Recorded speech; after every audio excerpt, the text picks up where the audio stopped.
그 써마지랑 비슷한 시기에 뭐 폴라리스, 타이탄 뭐 이런 것들이 굉장히 같이 나왔다가 지금은 폴라리스, 타이탄 이런 거를 쓰는 데는 사실 아마 거의 없을 거예요. 근데 이제 써마지는 아직도 굉장히 많이 쓰이고 있고 아직도 어떤 류의 탄력 치료가 개발이 되면 써마지보다 좋은가 나쁜가, 뭐 써마지만큼 효과가 있다, 뭐 이런 걸 비교할 만큼 이제 탄력 치료에서는 이제 굉장히 효과가 좋은 걸로 이제 알려져 있는데, 문제는 그 탄력 치료라는 것 자체가 굉장히 눈에 쉽게 띄는 건 아닌 것 같아요. 그러니까 처져 있는 게 어느 정도 적당히 있고 뭐 이런 분들은 하고 나면 조금 효과를 느끼게 되는데, 별로 처져 있는 게 없는 분들은 써마지 효과가 별로 없다고 느끼실 수도 있고, 그래서 이제 아마 써마지 효과가 없다고 느끼는 분들은 그 이제 거기 시술했던 의사 선생님한테 가서 아, 왜 이렇게 비싼 돈 주고 했는데 하나도 효과 없어요, 이렇게 하면 아, 원래 피부가 좋아서 그래요 라고 보통들 이야기를 하신다는데, 실제로 그런 효과, 그러니까 그런 경우들도 좀 있는데, 써마지나 울세라나 뭐 이런, 그러니까 탄력 좋아지는 류의 계통을 저는 이제 나눌 때 크게 뭐 초음파, 고주파, 적외선 요렇게 이제 나눠서 치료를 하는데,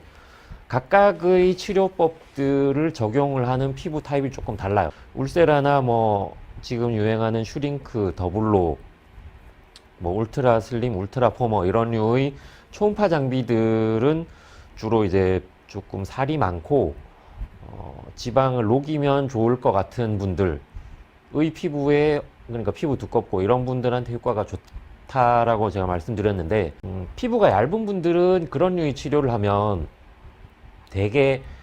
두꺼운 분들보다 훨씬 아프고 효과는 없어요. 그래서 이제 그 일단 써마지 효과가 없다라고 할 때 첫 번째 생각해야 될 건 내 피부가 효과를 볼 만큼 별로 나쁘지 않았다라는 가능성이 있고, 두 번째는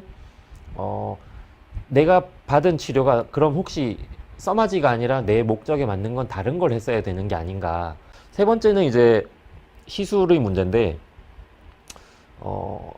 탄력이 좋아지는 효과가 생기려면 어떻게 해야 되냐면, 이제 고주파 에너지, 고주파든 초음파든 뭐 적외선이든 어떤 원리냐면, 피부 표면 바깥에 손상을 주지 않으면서 그 안쪽에 있는 진피를 자극해서 거기에 있는 콜라겐에 약간 손상을 주고,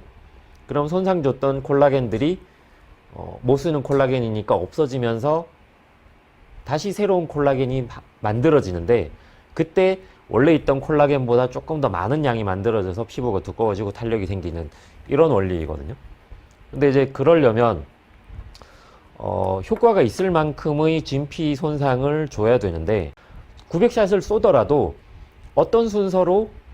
그리고 얼마만큼 어디에 집중해서, 그리고 얼마만큼 반복해서 쏘는가, 이런 것들이 효과에 굉장히 중요해요. 아마 그 치료에 대한 노하우들이 그 똑같은 CPT 900샷, FLX 600샷이라도 다 원장님들마다 다를 거예요. 그래서 시술 방법에 따라서도 조금 효과가 있을 수도 있고 없을 수도 있고 이런 차이가 있으니까,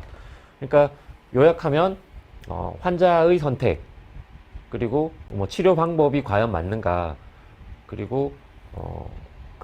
그 치료를 하는 원장의 노하우, 뭐 이런 것들을 생각하면 이제 효과가 좀 다를 수 있겠죠.